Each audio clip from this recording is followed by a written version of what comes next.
Começando mais um Conversa de Baia, hoje no ambiente inusitado, né? A gente está aqui no restaurante Fazano em Nova York, que inclusive foi considerado o melhor italiano da cidade. É um desafio muito grande. Estou com o Rodrigo Schiavo, cara que tem uma história de superação incrível, veio para os Estados Unidos há bastante tempo, há mais de 20 anos, Rodrigo. Fazer 20 anos agora em março. Então vai fazer 20 anos que ele está aqui, nesse país maravilhoso, que inclusive é o sonho de pessoas do mundo todo viver nesse país, porque aqui você tem acesso a coisas que naturalmente nos países em desenvolvimento, que é o caso do Brasil, você não teria com tanta facilidade.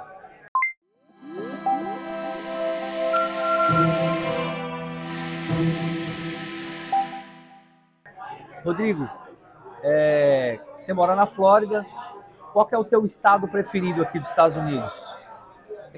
Para trabalho e desenvolvimento de negócio? Olha, hoje já tive algumas preferências diferentes durante o passado. Durante um momento eu quis morar na Califórnia. E pensei até que iria. Mas depois nós realmente concentramos na Flórida mesmo e sou muito feliz. Em termos de fazer negócio, no nosso business, por exemplo, que é real estate aqui na América,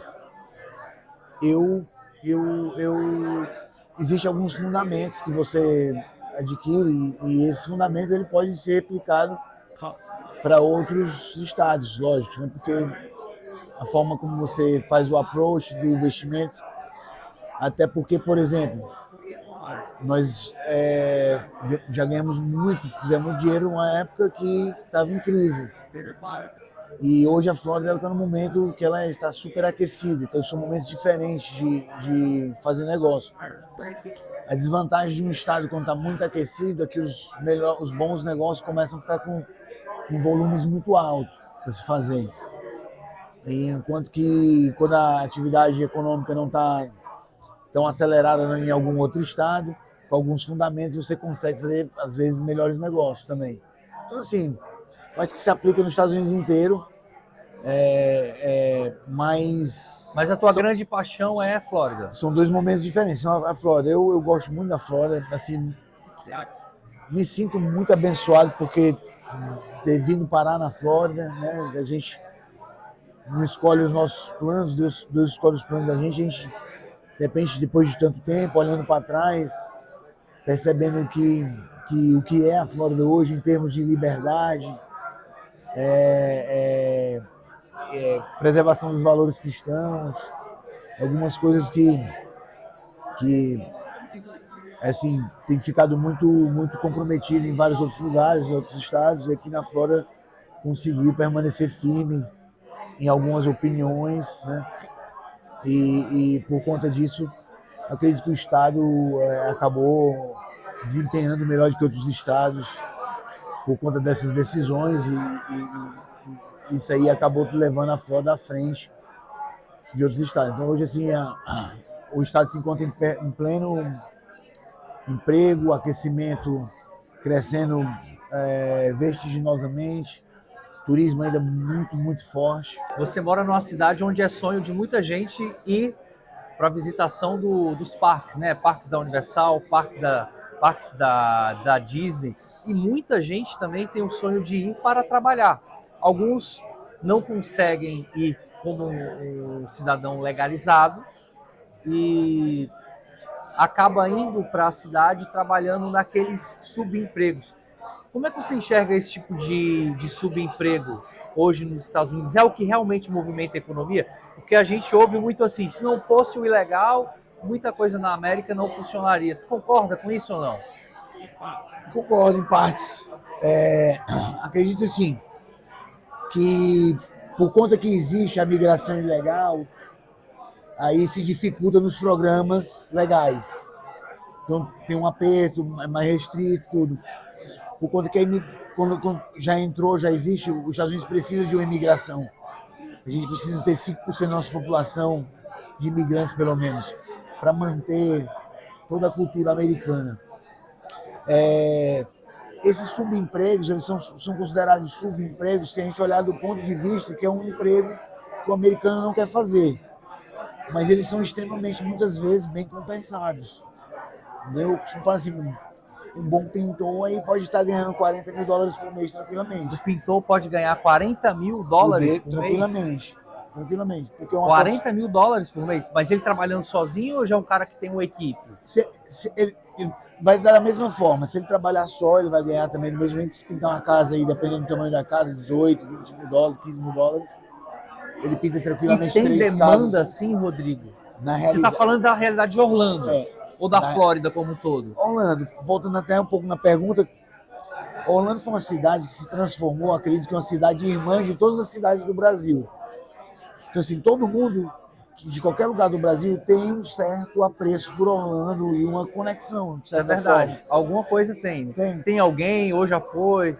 A gente tem uma comunidade muito forte de vários lugares do Brasil que escolheu Orlando para morar, para migrar, né? Hoje a gente tem 180 mil brasileiros na Central Florida, ali naquela região de Orlando. 180 mil? 180 mil. Isso é maior do que muito município no próprio Brasil. No próprio Brasil, exatamente. Nós temos uma população de brasileiros muito grande, uma comunidade ainda que não aprendeu, não descobriu a sua força ainda. O brasileiro ainda é muito desunido, não sabe se movimentar. É isso que eu ia te perguntar. Fortemente juntos. Como é que é o brasileiro morando nos Estados Unidos? Se ajuda ou não? Tem muitas pessoas que, vou te falar, que são um verdadeiro anjo na vida de muitos imigrantes brasileiros. Tem vários programas em algumas igrejas também, que as pessoas ajudam o imigrante, mas ao mesmo tempo a gente não sabe ser uma força de bloco, um bloco. Aí a minha crítica mais fica nessa parte empresarial, bloco, de poder ter uma força para conversar com nossos líderes. A gente já conseguiu eleger algum deputado muito lá? Individual. Essas forças são individuais. Quem tem, quem não tem, mas não. A gente já conseguiu eleger um deputado lá na Flórida, não? A comunidade brasileira. De cabeça, não estou me recordando, teve quase foi eleito o Bruno Portigliatti, perdeu por poucos votos. Mas eu acho que ainda falta mais, falta ainda a gente se organizar um pouco e isso envolve inclusive compreender a força que a gente tem primeiro para poder se movimentar. Claro. E aí eu acredito que o brasileiro vai ter em pouco tempo uma força política, vai poder ser ouvido como comunidade.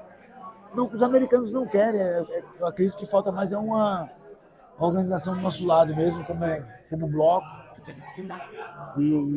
e saber se movimentar nesse aspecto.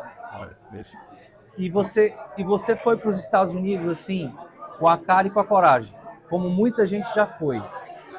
Passou por diversas dificuldades até conseguir estabelecer uma vida de sucesso, principalmente nos negócios e com a família muito estruturada.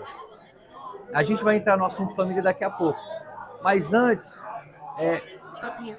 que conselho você daria para quem quer ir para os Estados Unidos? Porque assim, tem gente que fala muita coisa, mas é sempre bom fazer essas mesmas perguntas, porque te dá visão diferente. Vou te falar de uma frase que eu escutei do amigo meu, sobre alimentação. Ele falou assim, enquanto você vê a comida como prazer, você nunca vai conseguir fazer uma dieta de mandioca e ovo. Veja como a munição. Quando você tem aquela perspectiva de munição, aí você vai colocando para dentro aquilo que vai deixar o seu canhão mais forte. E aí, cara, você tem uma puta história, uma experiência enorme. O que você falaria para aquele brasileirinho que está lá querendo mudar para os Estados Unidos? Ou com família, ou sem família, ou sozinho? Você foi com o menino já. Assim, você fez o combo mais difícil, digamos assim. O que você falaria para esse cara que, assim como você tinha, o cara só tem $2.000 hoje? Será que dá para fazer alguma coisa ainda? Os juros aumentou demais? Não. Se tiver a mesma garra, a mesma perseverança, e correr atrás, eu tenho certeza que vai dar certo. Não. Você é um ponto fora da curva. Eu tô falando assim, o cara não precisa ficar estabelecido, ser da Forbes igual você é. Tô falando de um cara para ganhar aí, 20 mil dólares por mês? Quanto tempo ele precisa para chegar nesse nível? Você já falou do pintor, que pode ganhar até 40 ali, dependendo de como é. Mas tem gente que não vai se esforçar tanto, sabe, Rodrigo? Tem gente que não vai. Exato. Quer viver uma vida dessa mais simples mesmo, com menos. Não tem tantas pretensões, mas quer dar uma segurança melhor para a família, saúde, ter um emprego digno e ser respeitado como um cidadão na rua, né? Isso é bom. Olha, assim, os Estados Unidos, ele tem uma vantagem. A informação, ela tá para todas as pessoas, né? Então, assim, tem várias formas de você chegar como imigrante. Chegar, no caso, como eu cheguei, tem pessoas que chegam um pouco mais estruturadas. As pessoas que chegam estruturadas dariam um conselho para que elas cheguem mais Para quem estruturadas. está chegando estruturado. Não ser refém do seu próprio sucesso. Criar isso como regra. Às vezes o cara foi lá, não, eu desenvolvi, eu fiz isso no Brasil, pá, e acredita que fazendo a mesma coisa que vai dar certo. Pode ser, mas aprende um pouco primeiro, vê se funciona o mesmo modelo antes de tomar essas decisões. Eu costumo falar que o McDonald's, Portugal, lá, ele é verde com amarelo. Na China, você só tem o cheeseburger e o Big Mac que a gente tem no Ocidente. Todos os outros sanduíches são diferentes. Então, assim, isso aí é uma adaptação. Você chegar num local e se adaptar àquele local. O maior problema é quando a gente tem a ideia de que nós vamos mudar a forma do americano pensar. Cara, se o americano faz desse jeito lá no Brasil, ele faz muito melhor. Não assume que ele não quer fazer do outro jeito. Entendi. Que as coisas funcionam desse jeito aqui. Depois ele pode pensar em inovar demais até, inclusive. Então isso aí eu daria para um conselho para quem está chegando mais estruturado. E tem gente, para quem está assistindo, para quem está nos assistindo, que na cabeça da maioria dos brasileiros pensa que só quem está quebrado de grana quer ir para os Estados Unidos. E a realidade é diferente. Não, hoje em dia mudou muito. Quem está bem estruturado, ó, para quem está vendo a gente aí, um cara que é milionário, ele quer ir para os Estados Unidos. O Rodrigo vai contar algumas histórias que ele conhece. O cara chega nos Estados Unidos, vão lá, com 20, 30 mega no bolso, de reais. Pensa que vai arrebentar. Quanto você já viu, Rodrigo? Quebrando e voltando pro Brasil, cara? A gente costuma falar o seguinte, que quer voltar com 2 milhões de dólares rapidinho pro Brasil, chega com 4.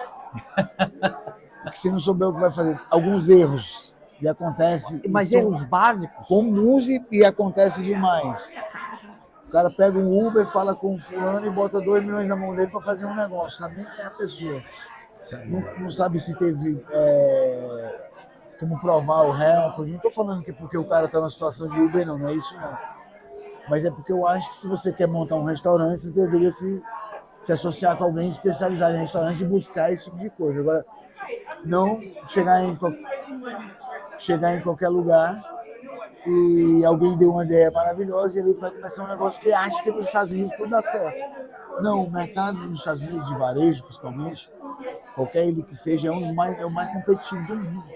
Deu certo aqui, se deu certo no mundo inteiro, você estoura. Então é por isso que é muito, muito disputado.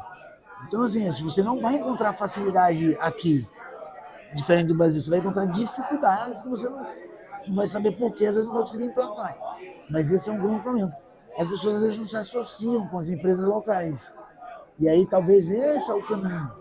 Por exemplo, conversando comigo, nosso que trabalha no mercado de fomento internacional de alimentos, eu falei, o grande erro do Brasil é vir com a marca própria. Por que não se associa com alguém, diminui o custo de produção e entra no mercado através da marca americana?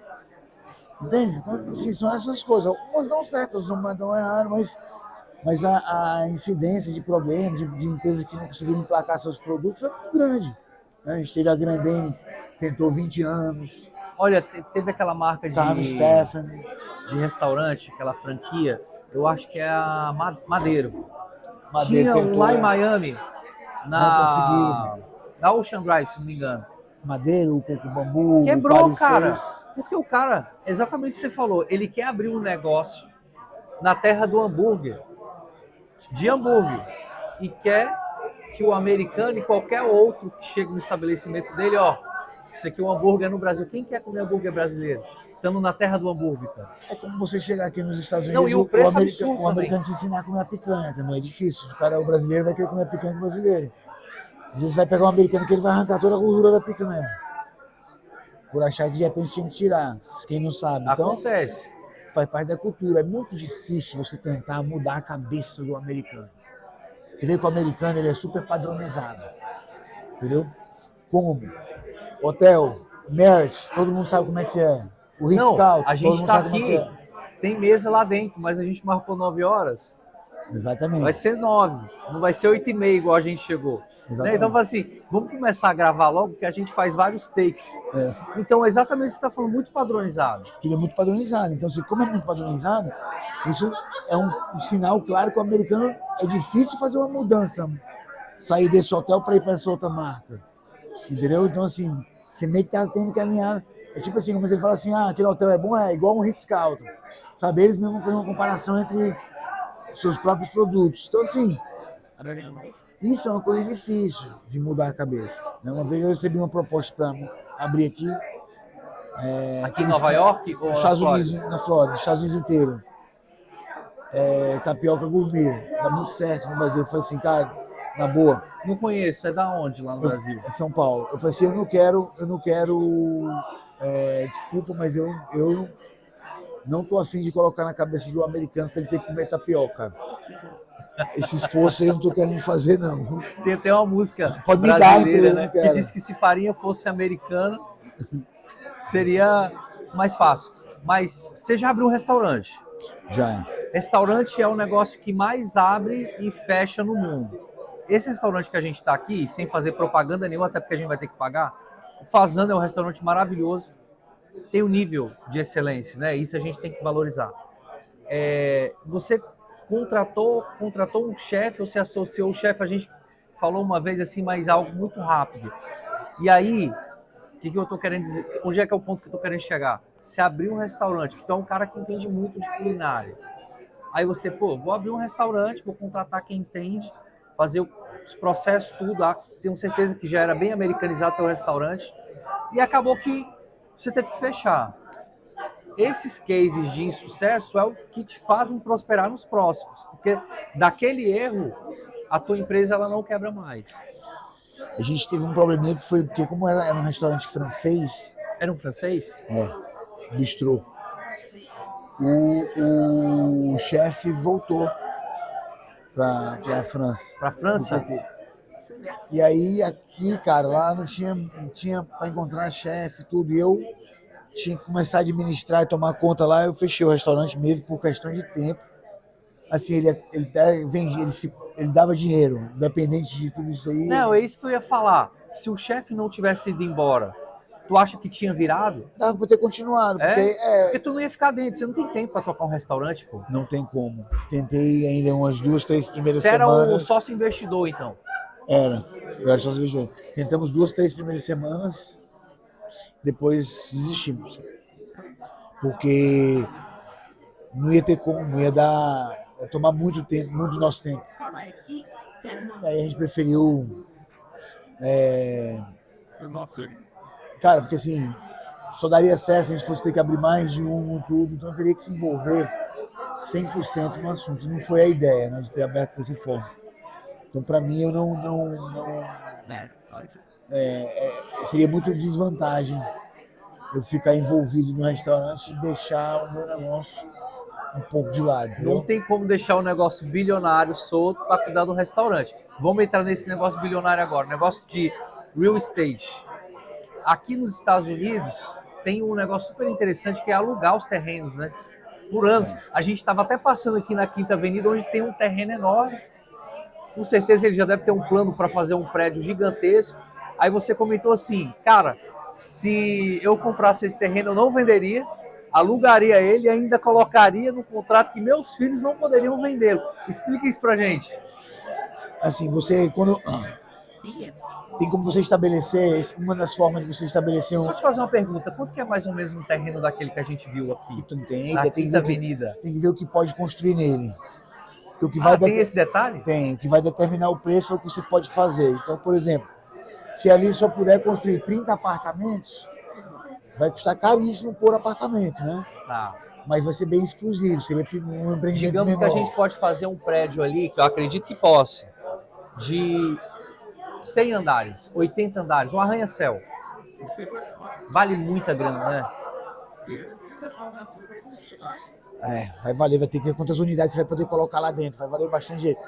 Tem uma série de coisas para analisar, né? Preço por unidade, porque normalmente é preço por unidade. Se eu conseguir construir 1.000 unidades, aí é X vezes 1.000, né? Eu acredito que um prédio daquele que a gente esteve visitando, para dar um ponto de referência, da Salesforce, se eu não me engano, ele foi comprado por 20 milhões, aquele prédio. Então hoje ele deve valer aí o dobro. Imagino. Se não me engano, eu olhei lá em 2017. Porque eu sempre vou, quando eu vou nos lugares, eu gosto de olhar quanto é que tá valendo ali, onde é que a gente foi. Então, assim, deve, mais ou menos um prédio daquele ali seria em torno dos 40 pau, 30, 40 milhões de dólares, entendeu? Entendi. Vai depender do uso, quanto é que você pode alugar. Pelos preços que eu estava olhando ali, os imóveis aqui, tem muito imóvel listado bom, novos, inclusive residenciais, a $2.000 o pé quadrado. Se você colocar com os empreendimentos de Miami hoje em dia, estão sendo lançados a $5.000, $6.000 o pé. Então é 3 vezes mais caro que Nova York.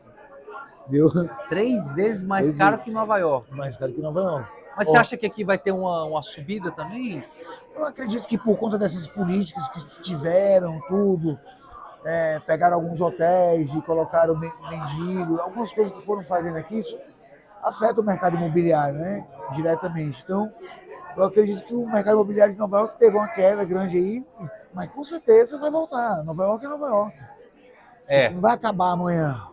Então, esse foi um grande erro em 2008. Muitos empresários, mais uma crítica para o empresário brasileiro, que o dólar estava 1,60, chegou a 1,56, 54. Ô, saudade. Só que as notícias eram ruins sobre os Estados Unidos. E aí parecia a sensação que os Estados Unidos ia virar um país terceiro mundo. O pessoal achava que aqui podia acabar. Não, ele ia voltar.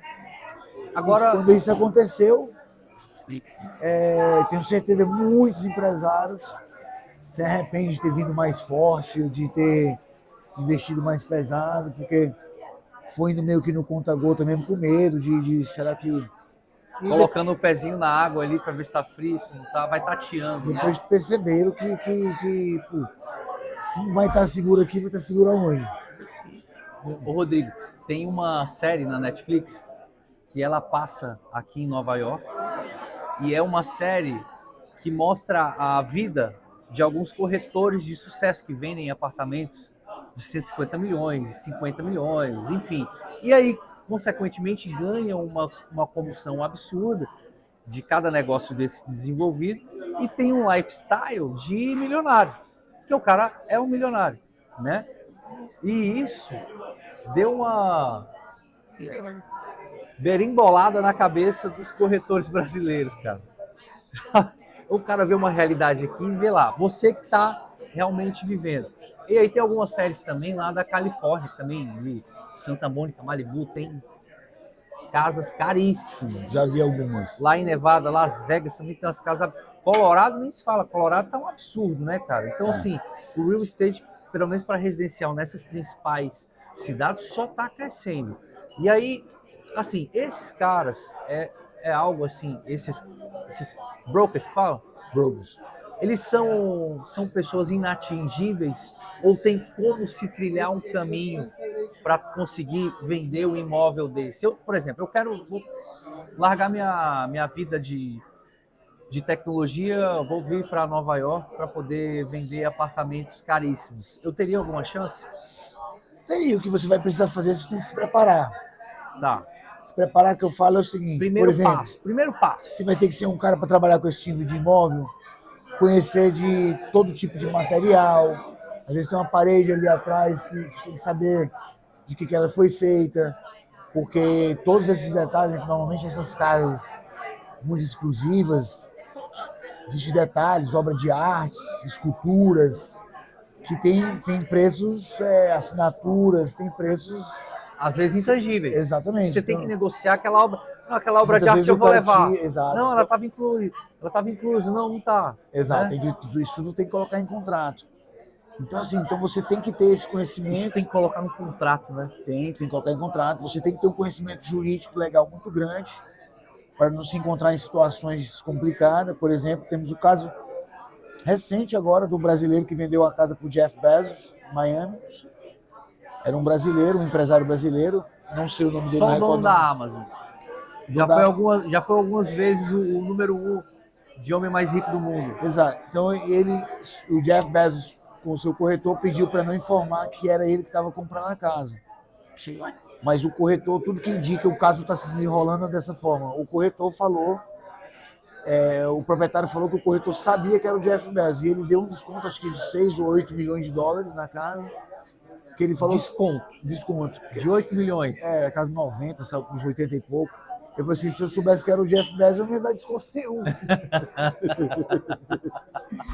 E o cara sabia, mas falou que não sabia quem era o comprador. Era anônimo, mas não sabia quem era. Mas parece que ele sabia. Aí vai ter como provar tudo, né? Se for verdade, o corretor vai perder mais do que a comissão, nesse caso aí. Entendi. Aí deixa eu te perguntar uma coisa. Seguro dele. Já aprendi as questões técnicas, estou estudando obra de arte, sei vender, mas ainda não tenho cliente. Como é que funciona aqui na prática? Um apartamento desse está listado para venda. Eu posso ir lá e desenvolver um negócio e vender aquele apartamento ou não? Eu tenho que ser contratado pelo vendedor. Como é que funciona? Nos Estados Unidos, nós temos... como no nosso mundo de tecnologia, a gente tem certificações, que às vezes tem um peso tão forte quanto uma formatura. Tem a mesma coisa no real estate. Então, tem certas certificações que você pode ir tirando que comprova que você é um especialista na área. Então tem cursos, certificações e especializações que você vai fazendo para você demonstrar que você tem certas especialidades. A partir do momento que você vai alcançando esses níveis, você consegue demonstrar que você é capaz de listar o imóvel. Agora, você vai ter que buscar o imóvel, são duas coisas para você vender, né? Ou você conhece muita gente nesse nível de cliente para estar falando, eu estou vendendo imóvel, só trabalho com imóvel de luxo, tal.